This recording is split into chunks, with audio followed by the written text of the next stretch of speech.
తాడిపత్రిలో వైసీపీ మాజీ ఎమ్మెల్యే పెద్దారెడ్డి ఇంటి విషయంలో మరోమారు వివాదం రేగింది. పెద్దారెడ్డి ఇంటి ప్రహరీ గోడను ఇంటి ప్రహరీ మున్సిపాలిటీ స్థలాన్ని ఆక్రమించి నిర్మించారని కొంతకాలంగా వివాదం నడుస్తోంది. దీనిపై ఈ నెల 12న మున్సిపల్ రెవెన్యూ జిల్లా సర్వే అధికారులు సర్వే చేసి నివేదికను కోర్టుకు అందజేశారు.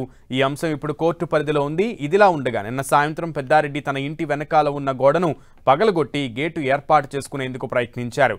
విషయం తెలుసుకున్న మున్సిపల్ చైర్మన్ జేసీ ప్రభాకర్ రెడ్డి కోర్టులో ఉన్న ఇంటికి నిర్మాణం ఎలా చేపడతారని పెద్ద ఎత్తున టీడీపీ శ్రేణులతో అక్కడికి వచ్చేందుకు ప్రయత్నించారు. దానికి తోడు ప్రభుత్వ జూనియర్ కళాశాల మైదానంలోకి టీడీపీ కార్యకర్తలు పెద్ద ఎత్తున చేరుకోవడంతో కాసేపు అక్కడ ఉద్రిక్తత నెలకొంది. పోలీసులు అక్కడికి చేరుకుని జేసీతో చర్చించారు. పెద్దారెడ్డి తొలగించిన గోడను వెంటనే తిరిగి నిర్మాణం చేయిస్తామని చెప్పడంతో ఆయన వెనుదిరిగి వెళ్లిపోయారు. మున్సిపల్ సిబ్బంది తిరిగి గోడ నిర్మించడంతో ప్రశాంత వాతావరణం నెలకొంది. ప్రభుత్వ జూనియర్ కళాశాల పెద్దారెడ్డి జేసీ ఇళ్ల వద్ద పోలీసులు భారీ బందోబస్తు ఏర్పాటు చేశారు.